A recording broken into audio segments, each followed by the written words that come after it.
These are the stories that are making the headlines at this hour.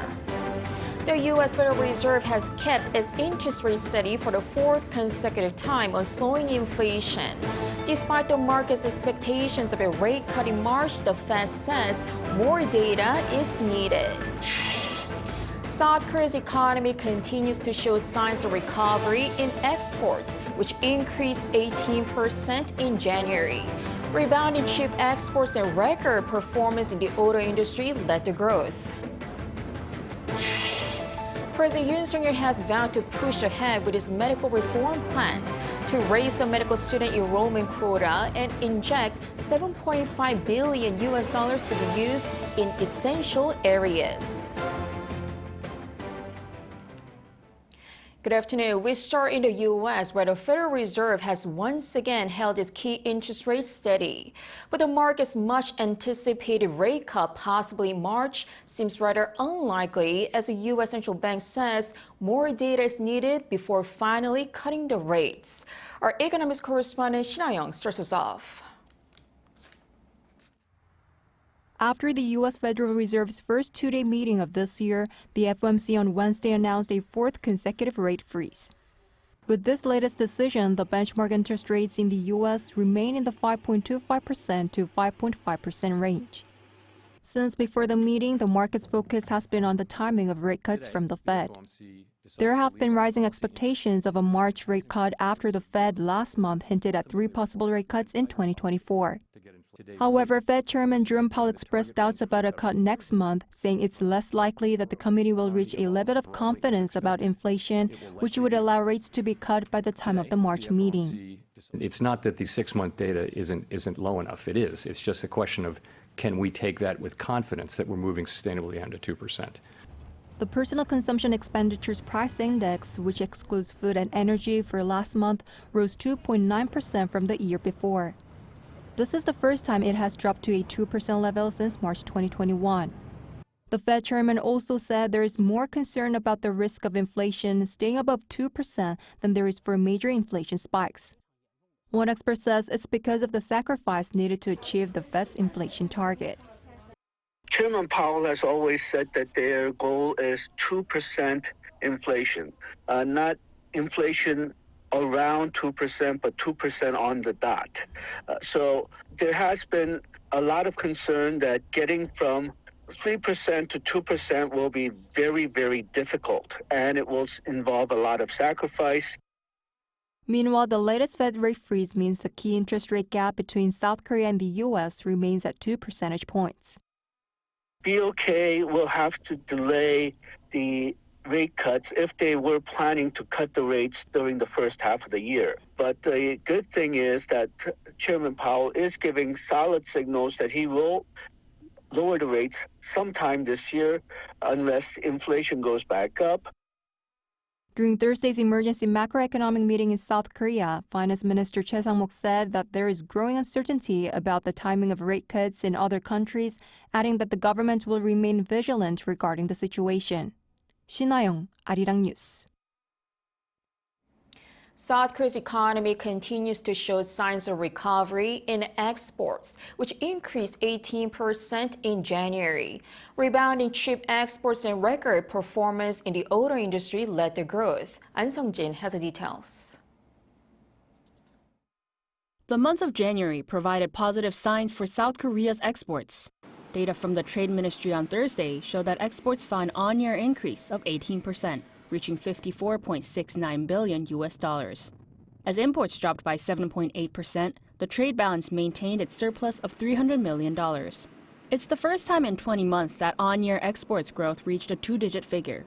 Most export products saw a rise, including displays, home appliances, ships, and mechanical products. However, the sharp increase was mostly geared by a strong performance in the semiconductor industry, which was at its highest value since December 2017. Chip exports increased by 56.2% on-year as demand increased for high-value added memory chips. Auto exports also reached a record high in January as demand for hybrid of electric vehicles surged.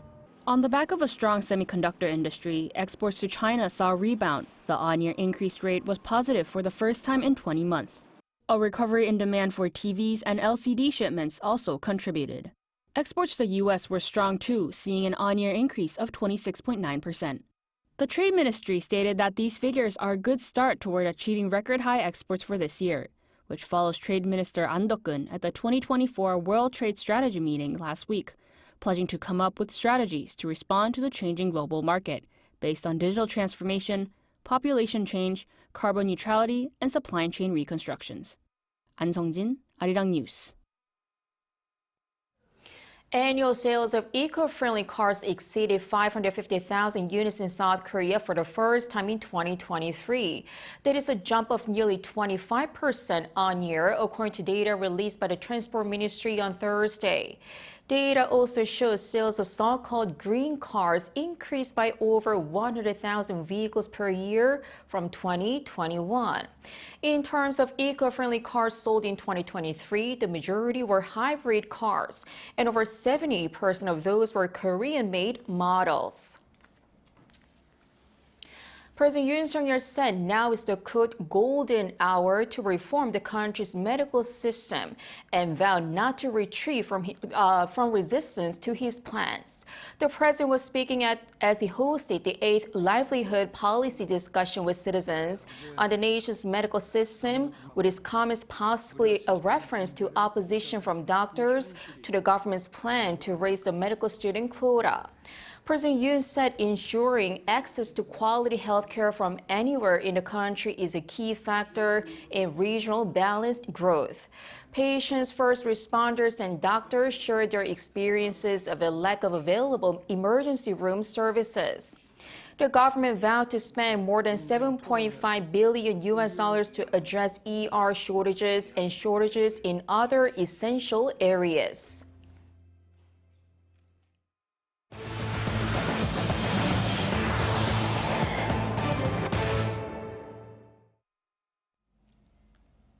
Amid North Korea's escalating hostile rhetoric and provocations, President Yoon Suk-yeol has sent out a warning to the regime, calling it irrational, and that Pyongyang may try to intervene in the April general election here in the South. Choi Min-jung has more.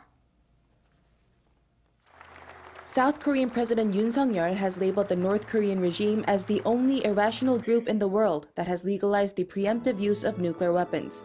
The remarks came as Yoon on Wednesday presided over the annual Integrated Defense meeting at the Blue House.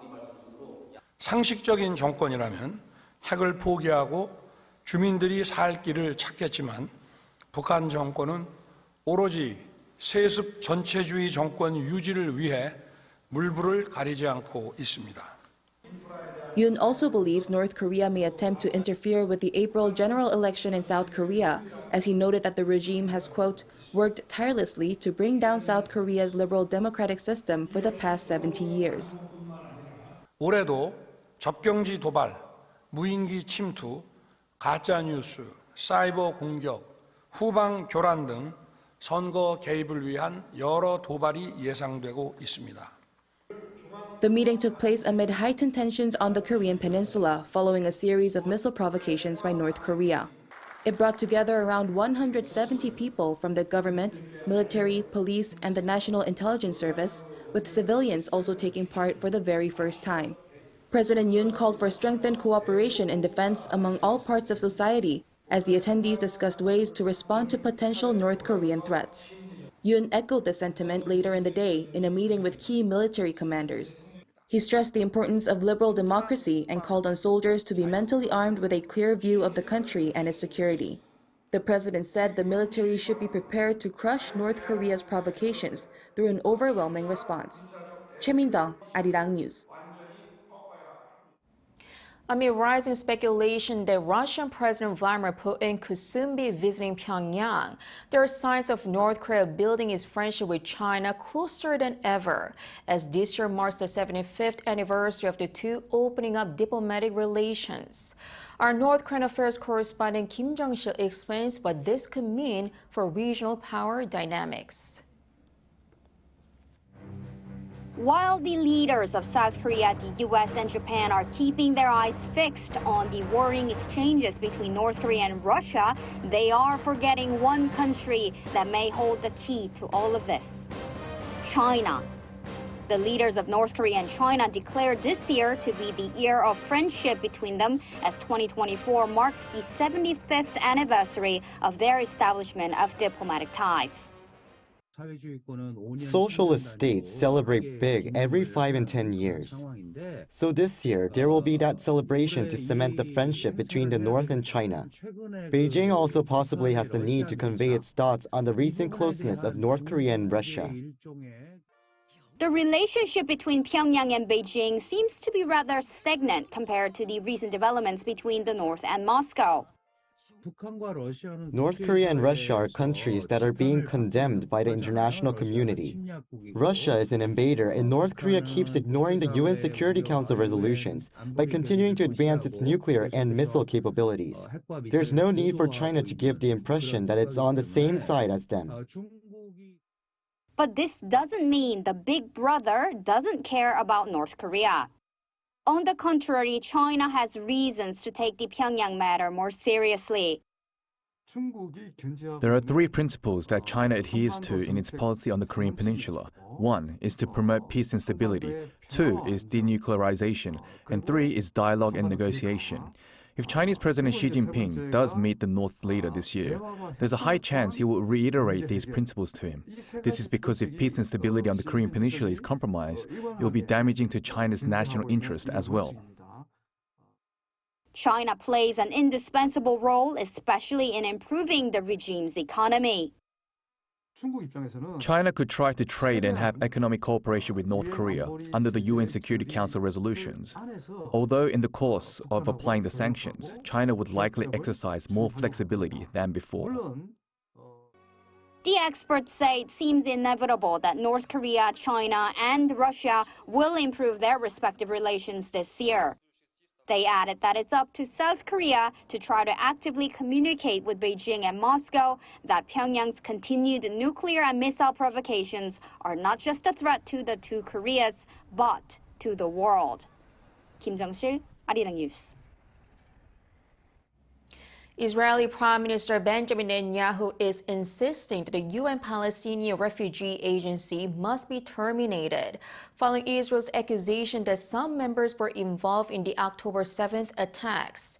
But the UN chief called on countries to continue contributing to the agency, citing the dire humanitarian situation in Gaza. Lee Seung-jae has more. Israeli Prime Minister Benjamin Netanyahu on Wednesday called for the UN Palestinian Refugee Agency to be shut down, saying that a number of its officials were involved in the October 7th attacks. And I think it's time that the international community and the UN itself understand that UNRWA's mission has to end. However, the Israeli Prime Minister called for other UN agencies and other aid agencies to replace UNRWA in order to solve problems in Gaza properly. Despite reports of UN Palestinian Refugee Agency's officials taking part in the October 7th attacks, UN Chief Antonio Guterres called on countries to continue to contribute to the agency, calling it the backbone of the humanitarian response in Gaza. Guterres stressed the inhumane conditions faced by Gaza's 2.2 million people. The comments come as a number of donor countries, including the agency's biggest donor, the United States, halted their contributions. Meanwhile, U.S. National Security Advisor Jake Sullivan and top Israeli official Ron Dermer held talks in Washington on Wednesday. The two discussed the flow of humanitarian aid to Gaza and the status of efforts to get hostages released. The meeting also comes as the U.S. has been working with Israel and Qatar to reach a deal for the release of hostages held by Hamas. Lee Seung-jae, Arirang News. The U.S. says the deadly drone attack in Jordan that killed 3 U.S. service members was conducted by the Islamic Resistance in Iraq, an umbrella group of Iran-backed militias. White House National Security Council spokesperson John Kirby said the U.S. believes the attack was planned, resourced, and facilitated by the militia group. He also relayed President Joe Biden's stance on responding in an appropriate way. Kirby added that Biden was continuing to weigh retaliation options. Also Wednesday, Iran threatened to decisively respond to any U.S. retaliation after Washington said it held Tehran responsible. Russian President Vladimir Putin says that a U.S. missile system was used to shoot down a military plane that crashed near the border with Ukraine last week. During his presidential campaign on Wednesday, Putin said it was obvious that Ukraine shot down the transport plane and that an American Patriot air defense system was used. He called for an international investigation into the incident, which Moscow claims that 65 Ukrainian prisoners of war were killed in the air disaster, in addition to 9 other Russian crew members. Ukraine has not confirmed or denied its involvement in the crash. The leaders of the EU member states are holding a high-stakes meeting this Thursday. Pressing matters on the agenda include bringing Hungary on board to unlock funding for Ukraine, as well as addressing the demands of farmers who are protesting across the EU. Jin reports. On Thursday, leaders of the 27 member states of the European Union will meet in Brussels for a discussion on bringing Hungary on board to unlock around $54 billion of funding for Ukraine. The EU is pushing for a more stable financing plan for Ukraine through to 2027, moving away from the complex, costly, and less predictable financing system that has been used. The EU has been helping Ukraine since Moscow invaded in 2022, but so far it has been through intergovernmental deals that require national approvals every year and are more costly and complex than funding through the EU budget. Using an EU budget calls for a unanimous vote from the 27 member states. But due to close ties with Moscow, Hungary has continued to delay agreements within the EU bloc. Hungary wants support to be reviewed annually, which EU officials say will allow Budapest to veto each time. This has kept the other 26 EU countries and Hungary in a standoff since December, with leaders gathering in the hope of finding a resolution. This summit may be the last opportunity to unlock funding for Ukraine, which is expected to run out of cash to run normal state functions in March. Ahead of the EU summit, farmers across the EU blocked traffic arteries across Belgium, France, and Italy on Wednesday with their tractors as they seek better prices for their produce and less bureaucracy in their work. The protests had an immediate impact. The European Commission announced plans to shield farmers from cheap exports from Ukraine during wartime and allow farmers to use some land that had been forced to lie fallow for environmental reasons. Meanwhile, on Wednesday, Russian President Vladimir Putin said that Ukraine had used a U.S.-supplied Patriot air defense system to shoot down a Russian military transport plane last week, saying that it killed all 74 people on board and demanded an international investigation into the incident. Ukraine has neither confirmed nor denied that it downed the plane and has demanded proof of who was on board. Jin, Arirang News.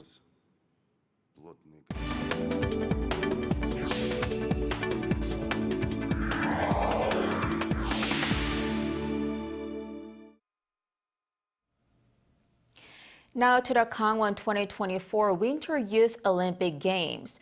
We've been delivering stories of the world's best young athletes, but today we're taking a different angle to spotlight those who are helping them behind the scenes. Here's our 송유진. 안녕하세요. 반갑습니다. 2024 강원 동계 청소년올림픽 공동조직위원장 진종호입니다. 반갑습니다. As a four-time Olympic gold medalist, Jin Jong-oh is an Olympic legend. He was the first athlete to win gold in 3 consecutive Olympic shooting events, having done so from 2008 to 2016.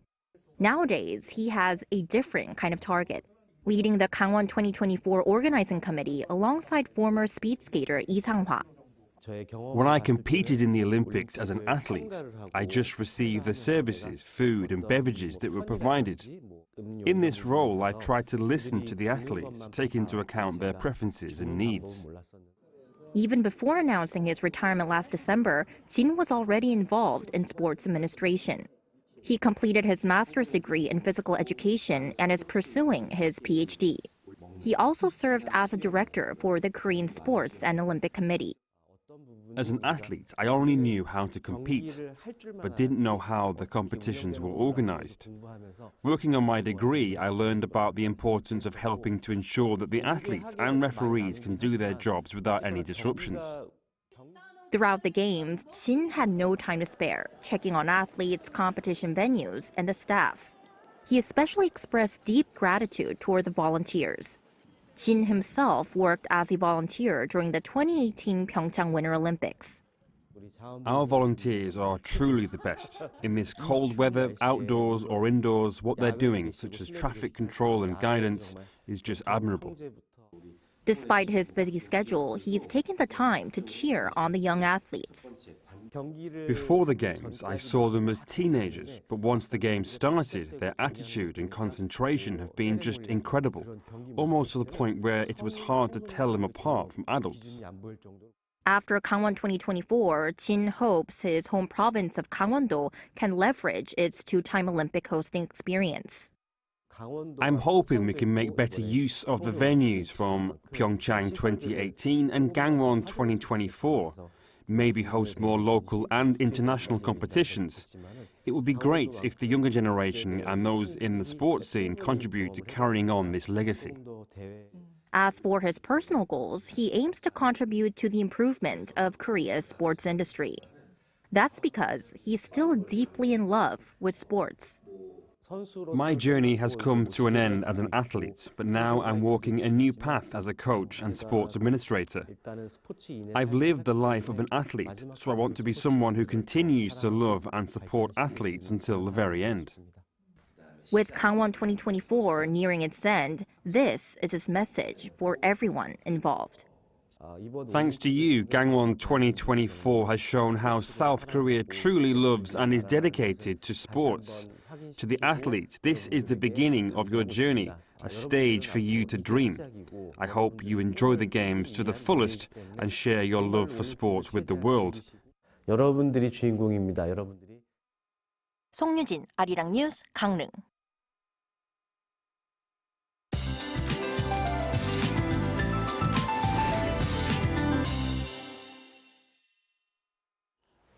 Good afternoon. It's another day of needing a quality face mask. The new month kicks off with dusty conditions.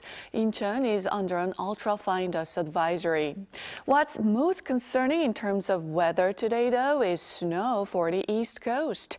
The east of Gangwon province could see more than 15 centimeters of heavy snowfall through tomorrow morning, with a preliminary snow advisory issued there. So athletes in Pyeongchang and Gangneung will see heavy snow, and sub-zero temperatures in Pyeongchang will freeze snow coating the roads, so please walk with care outside. After the highs are 3 to 10 degrees lower this afternoon, topping out at 7 degrees Celsius here in the capital and over in Gwangju. Daejeon and Gyeongju should see a high of 8 degrees. Meanwhile, rain in southern provinces should let up in the afternoon, while Jeju will see on and off rain through Saturday. Central regions remain dry, while the rest of the country will see frequent rain or snow through the next 5 days. That's Korea for you, and here's a look at the international weather conditions.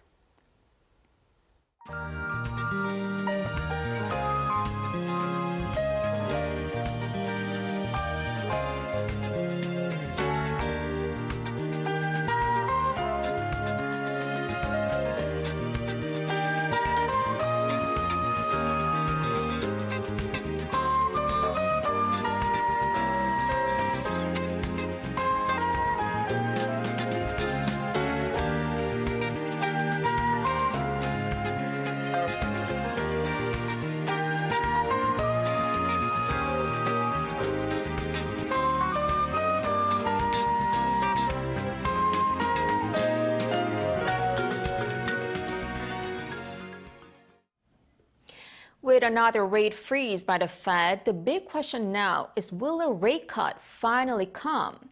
The market is expecting a delay should former President Donald Trump get re-elected in November, given his America First campaign pledges, like imposing 10% tariff on all imports, which could lead to price hikes, and anti-immigration policies, which will cause labor shortages that will push up wages and ultimately price pressures. Trump had previously said interest rates are too high, but also noted inflation as being, quote, a country killer. But after all, the Trump factor itself is far from being certain. But what is certain is that Fed Chairman Jerome Powell will decide the rates, and his term runs till 2026. That is all for today. Thanks for watching.